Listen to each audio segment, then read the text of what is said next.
kugeza uyu munsi ni turetse ama interview menshi yakozwe sibyo hakaba kwiyemeza ko bitazoshoboka bitazoshirwa mu ngiro n'ingendo ku mafaranga y'aba diaspora bari bamaze gutanga zakozwe mu bihugu bitandukanye na Samuel Ndayiragije na Simeon Nkunzumwami mbwira iyindi achievement yigeze iboneka muri iyi myaka 3 urabona ku kuntu aba bahungu ba Samuel bitwara muri diaspora agomba kuyubaka nk'igihugu diaspora bayigize nka politiki bagombye kuyitwara nk'igihugu diaspora itwara nk'igihugu ntibikunda none umvyo ntushobora kubitwara abo bagabo n'abafrodere ba mbere babaho ni naco gituma kugeza isaha tuvugana Gabriel Rufyiri baramaze gutandukana Gabriel Rufyiri baramaze gutandukana na Samuel Ndayiragije nijyari uheruka kumva Rufyiri Gabriel avuga kubijanye n'ubuzima bwa diaspora hari abanywaye tuza twumva bamushima bavuga ati Samuel turamukunda avuga neza ngira abanywanyi ubashira abanywanyi baba muri Amerika bavuga ko bashima ibyo Samuel akora negative babiri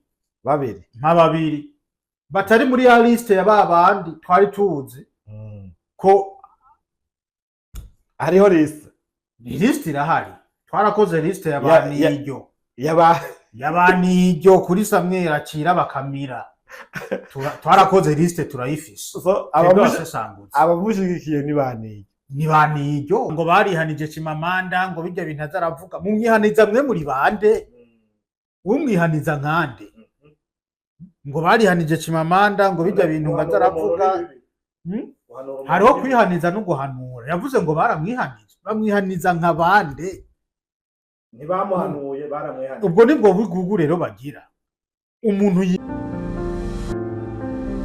what's good, what's up my people, abasanzwe bakurikirana Yaga Tech, abasanzwe bari mu bihugu hariya byo mu yaga bigari muri Mongolia, za Australia, mu Burayi, Paris, Belgium, Canada, US.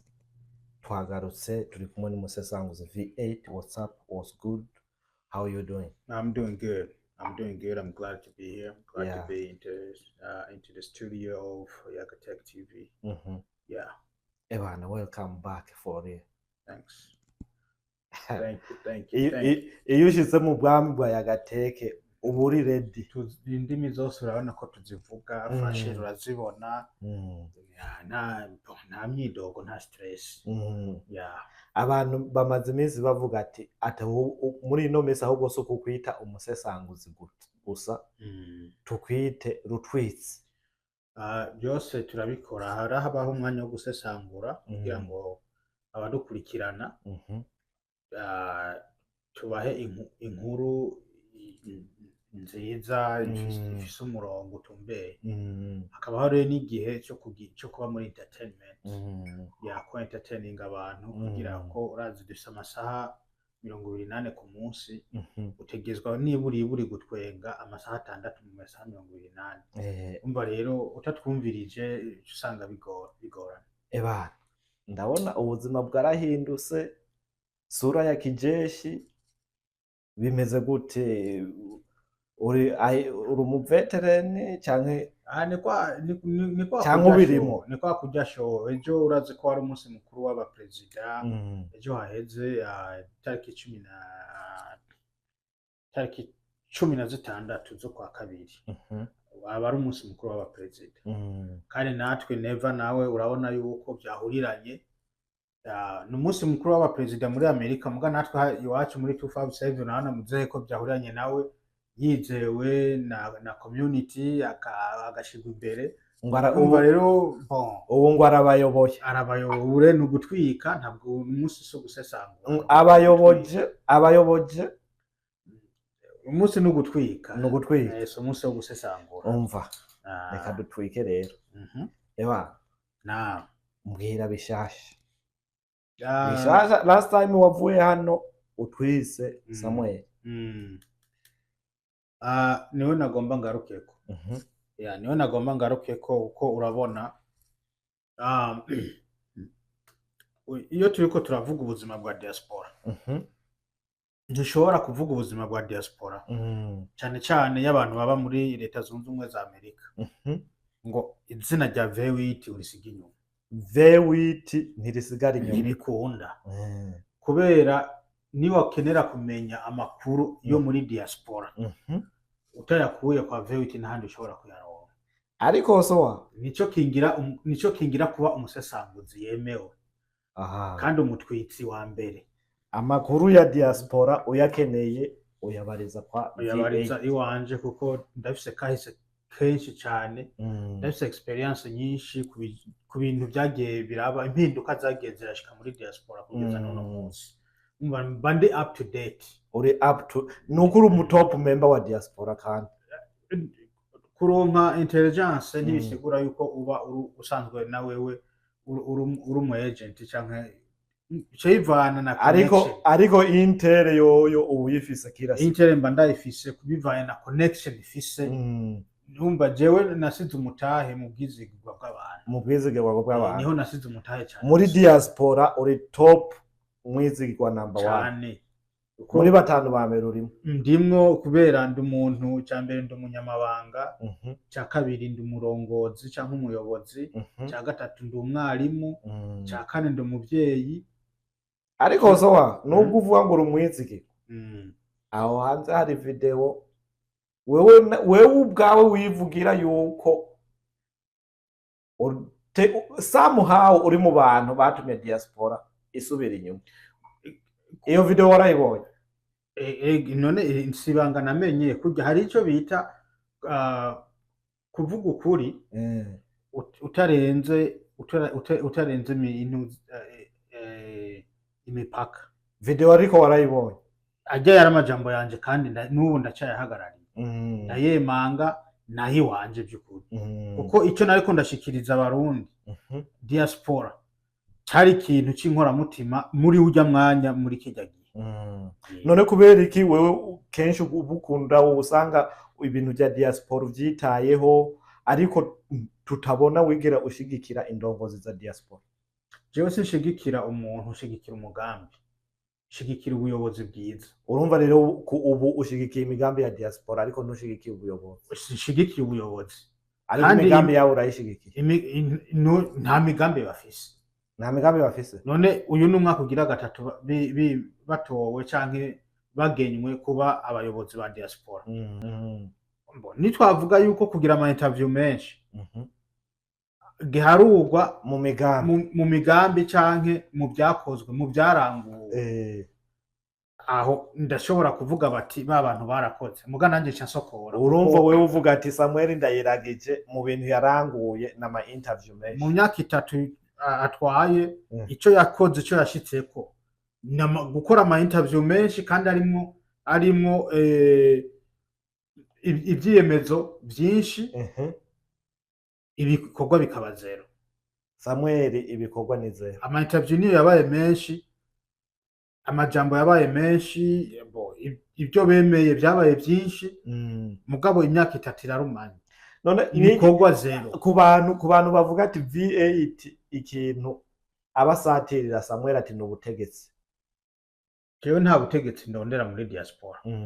Kuko sinzohembwa n'umuntu n'umwe, ahubwo nsanga nkoresheje amafaranga yiwanje y'umuryango.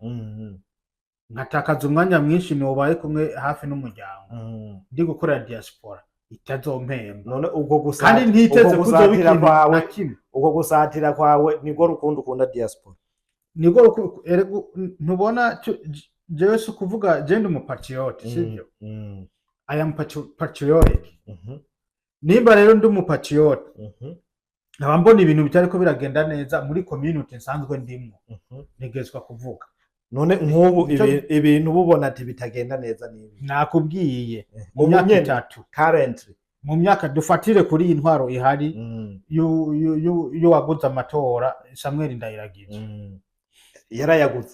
Yarayaguze. Ico ni mwagomba kukimenya, muzokimbaza hanyuma mu interview izokurikira ya propaganda. Samuel Ndayiragije byose Samuel yaguze ndabifise hanyuma tuzobiyaga ko byose ndabifise ama detail yose ari ngaho. Ubu nzohora nza kuri kamera mfise full package. Yeah. So nukuvuga uravye mu myaka 3 igiye guhera diaspora idasinzira ya Samuel Ndayiragije na Simeon Nkunzumwami barayisangiye, nibo bayisangiye kugeza uyu munsi. Ni turetse ama interview menshi yakozwe sibyo, hakaba kwiyemeza kw'ibitazoshoboka bitazoshirwa mu ngiro n'ingendo ku mafaranga y'aba diaspora bari bamaze gutanga zakozwe mu bihugu bitandukanye na Samuel Ndayiragije na Simeon Nkunzumwami. Mbwira iyindi achievement yigeze iboneka muri iyi myaka 3. Hariho umunywanyi yigeze kuvuga ati Samuel yuguruje ama bank account yagendeye aba diaspora mu bihugu bitandukanye, ati yashize hamwe abantu, ati nivyo yaranguye. Ivyo kugendera umuntu se ntabwo ari achievement ni oya. Uyo muntu ko wamugendeye mwaganiriye iki? Ibyo mwaganiriye ko mumaze gushika kuri bingahe? Nico kintu nyamukuru. Bangahe aba investisseur birirwa bajabuka mu Burundi bakaja ku makamera ko bazanye imitahe inyuma y'imisi yindwi zibiri ntusubire kubumva bangana gute? Rero benshi cyane rujya Ruyeri ni nago na Samuel rakoresha na Simeon Nkunzumwami nigo Ruyeri bakoresha. Rero ibyo je nanje nk'umunywanyi Simeon Nkunzumwami nawe abijemo gute?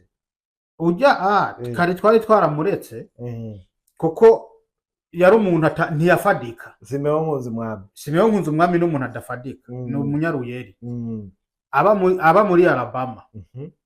BD USA igasambuka ntiyagiye muri BC USA se yaciye ajamwe. Amaze kuva muri BD USA yaciye aja muri BC USA. Dikobu yari iri ngaho sibyo.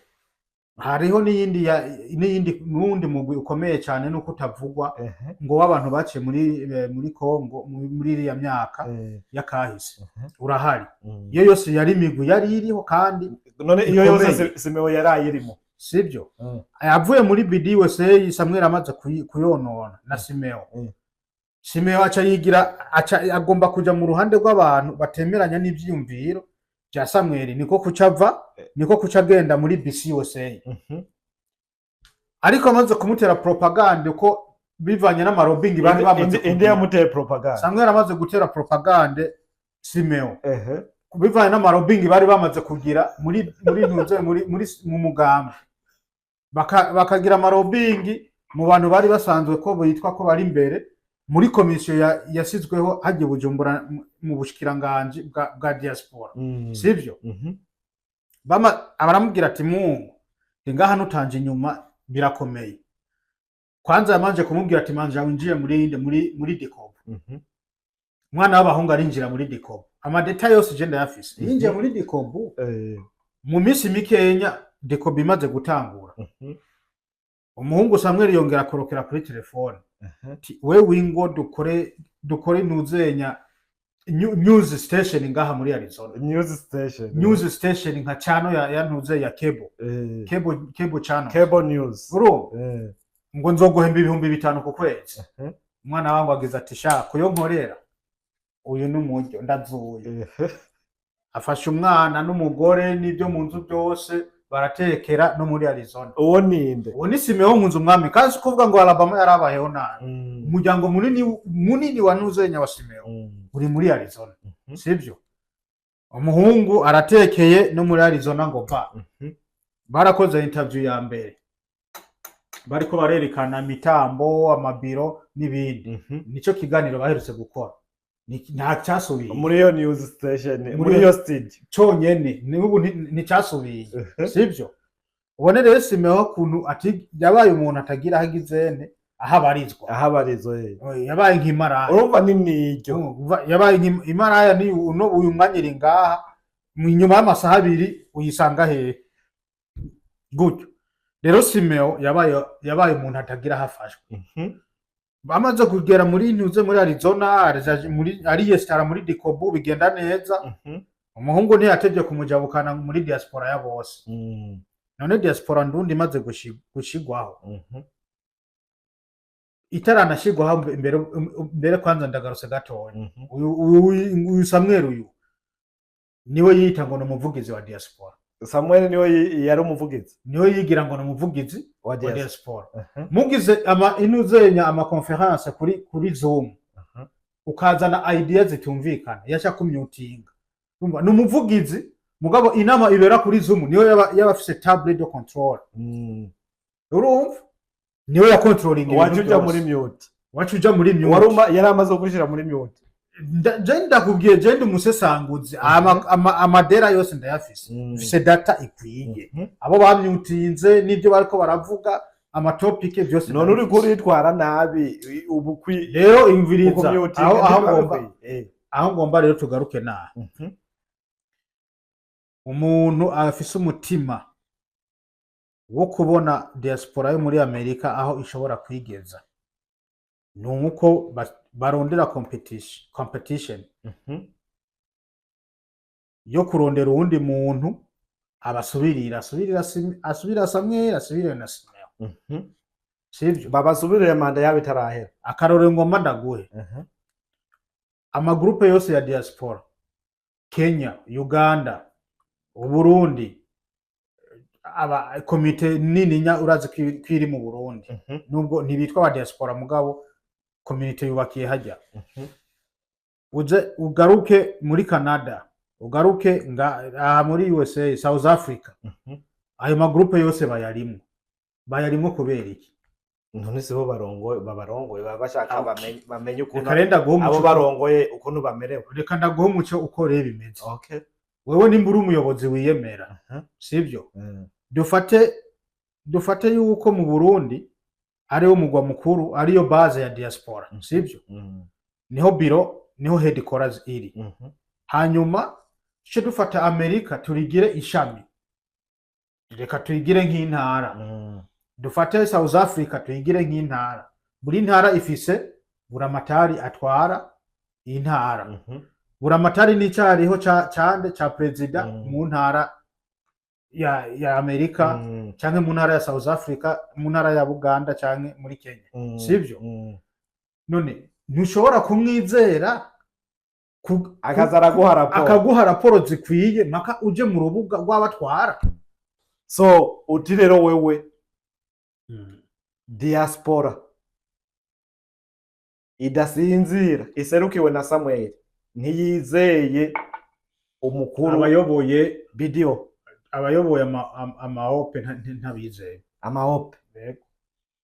Jembo dufatira karoro mu mahope uvuga aho ubuvuze na ope ya USA ibirimo kandi itariho izindi zozo na kamaramazi ntibashara no gutoza $100. Pare abanywaye tuza twumva bamushima bavuga ati Samuel turamukunda avuga neza. Ngira abanywanyi abo ubashira abanywanyi baba muri Amerika bavuga ko bashima ibyo Samuel akora. Negative babiri batari muri ya liste ya babandi twari tuzi ko hariho liste irahari. Twarakoze liste y'abaniryo kuri Samuel akira bakamira.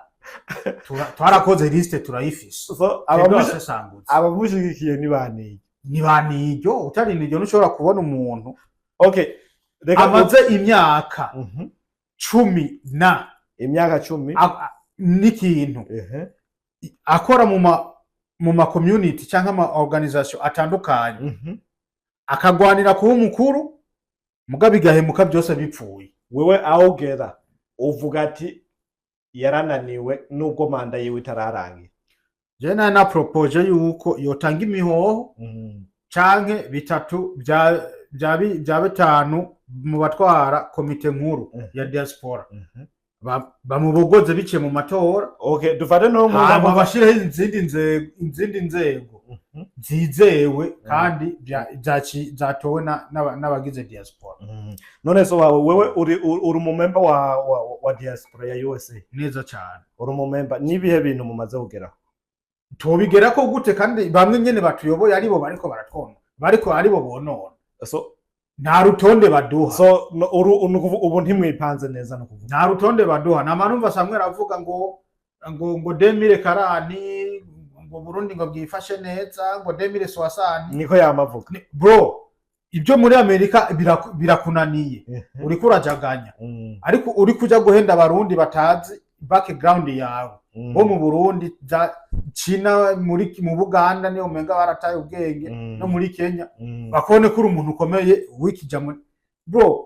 We nta kintu na kimwe diaspora izopfa igeze ko wewe ukiyirimo nubwo wowe mu mpamvu urasanzwe uzokwa mujaganya heba ibintu byo kuja muri diaspora. None ga V8 uyu bose kumanguje wariya gapiripiri like ufisa kababaro ishavu WhatsApp what's wrong nibihe biriko birapfa. hariho groupe nari nsanzwe ndimwo ya BDO USA yari yashinzwe na Basimeo kuko ugiye kuraba hajya admin ukaraba igihe bagiriye created biraguha amadetail akwiye n'uwayikoze sivyo ni Simeo yayikoze none Simeo nta rwego na rumwe arimwo ngo muri diaspora yo muri Amerika sivyo akora groupe nkandi ntare gukora groupe maybe akayikora yabisabwe n'abari batowe akayishikiriza beneyo ivyo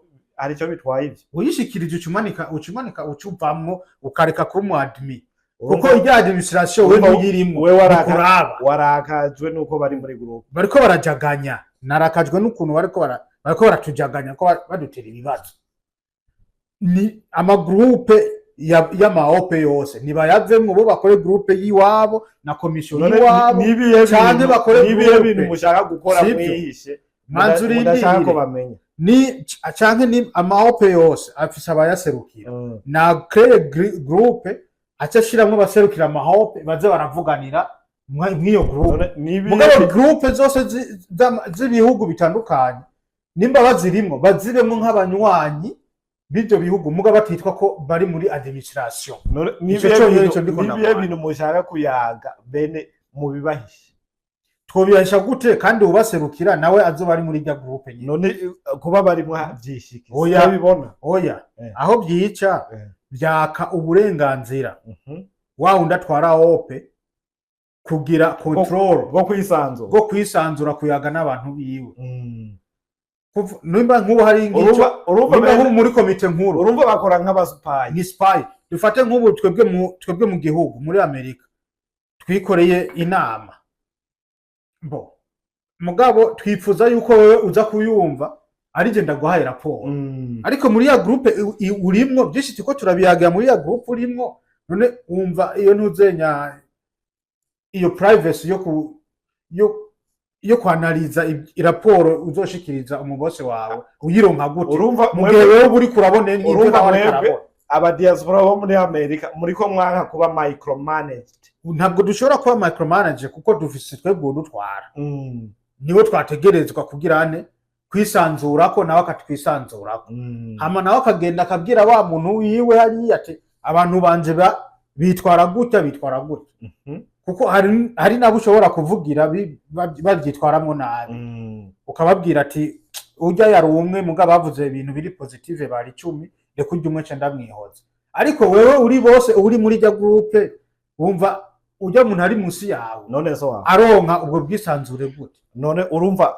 nivyo vyakurakaje no munsi canke ni ibintu bimazeho niko vyamye niyo mpamvu je bindakaza kuko iki kigumyeho kikabandanya naho dushobora gushika reka turangize tuse n'abarangize higane nibihe bintu wobwira abanywanyi ba diaspora abarundi bakunda diaspora bashaka gukora ikintu kizima icambere nibihe wovuga ati nje nguko ukuntu nshaka ko dutwara diaspora red flag ya mbere nuko Simeo Nkunze umwami Samuel Ndayiragije bamanza gukinjura bagatanga imihoho hakaca habaho leta mfata kibanza izoyobora kugeza mu yandi matora azokurikira ikindi nkeneye yuko diaspora igira imbono sivyo igire imbono nta mbono ihari Samuel harabita amazina mu kirere bajya ni babandi bagomba gume baja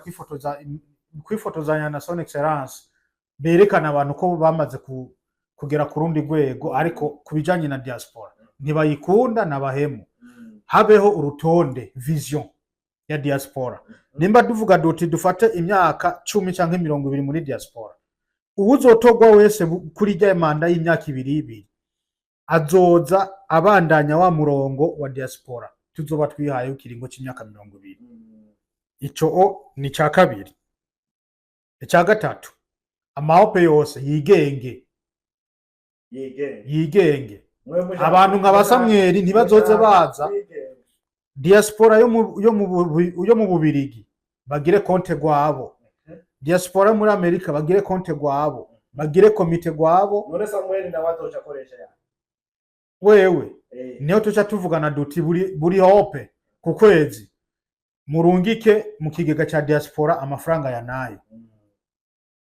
Sawa, mugapana kuvuga yuko abanywanyi bose ba diaspora batwara kuri konte iriko Samweli na Simeon Nkunzumwami. Ico nigikunda nigishoboka kuko twarize kandi twaramenye ivyatubaye ko muri 2020 ntibishobora kongera kuza kwa muri 2026.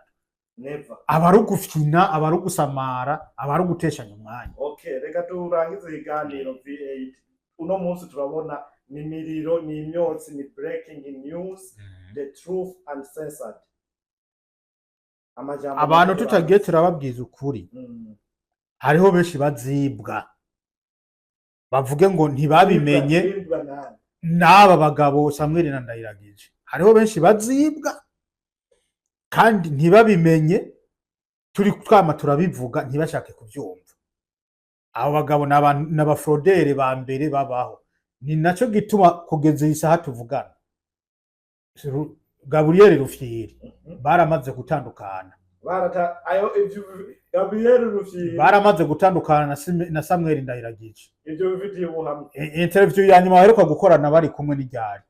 Ubu ntibagikorana. Rufyiri ntari Burundi. Samweli ntaji Burundi. Ko batajana na Rufyiri. Nuko Rufyiri adafise umwanya ukwiye wo gukora interview. Mundwe ntakora kabiri canke gatatu ko batagikorana ikiganiro. Ntibagikorana ibiganiro. Ikindi kimenyetso nijyari uheruka kumva Rufyiri Gabriel avuga kubijanye n'ubuzima bwa diaspora. Ico rero kizoce kiguha arashobora kutabivuga kuko so muvugizi. Ujya akunda ama image, akunda kwiyerekana cyane. Yari kuba yaragarutse akavuga ati diaspora ubu tugeza aha tugeza aha. Akunda kamera biranze. Kubadakora interview nivyo vyemeza ufite yuko yavuye muri. Oya hari n'amadata dufise kiniki ayo tuyare abari ni nuclear. Iyo ni after use, iyo ni nuclear. Dukoresha mu gihe baje bakavuga ubutari bwo cha tubomora cha dusambura ama nuclear ntureko ama nuclear mbanza kubika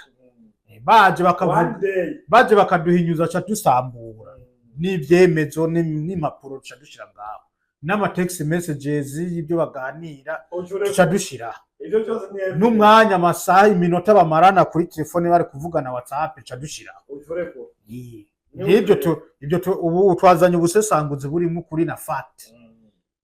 Ukuri na fact.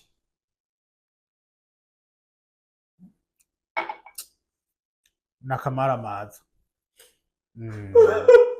Ebara vile. Yeah. Una mose ni miriro. I'm dead. Na kamara maza birateye isoni. I need some more. Sanga bariko batamba. I need some more. Iraba ukuntu batagira nibanga. This is probably nuclear. Na ukuntu batagira nibanga. Ikiganiro yakoreye kuri Agateke ari Bujumbura. Avuga ngo barihanije Chimamanda ngo bijya bintu azaravuga. Mumwihaniza mwe muri bande. Umwihaniza nkande. Ngo barihanije Chimamanda ngo bijya bintu azaravuga. Hariho kwihaniza no guhanura. Yavuze ngo baramwihanije. Bamwihaniza nk'abande. Ntibamuhanuye baramwihanije. Ubwo nibwo bigugu rero bagira. Umuntu ari independent. We umwihaniza nkande nka gute mu buyobozi ubuwe. Rero urabona ku kuntu aba bahungu ba Samweli bitwara muri diaspora. Diaspora agomba kuyubaka nk'igihugu. Bace baba aba top dogs, big dog. Diaspora bayigize nka politiki bagombye kuyitwara nk'igihugu. Diaspora itwara nk'igihugu ntibikunda. kuko intara zikoresha amafaranga avuye muri leta ariko twebwe mu diaspora dukoresha amafaranga avuye mu mifuko yacu none umva ibyo bintu ushobora kubitwara Ewana vie reka turangize ikiganiro kuko uno munsi ndabona n'imiriro sezera abanywanyi turabakunda ni muhave mwibaza ngo twakoranyisha avu byinshi cyane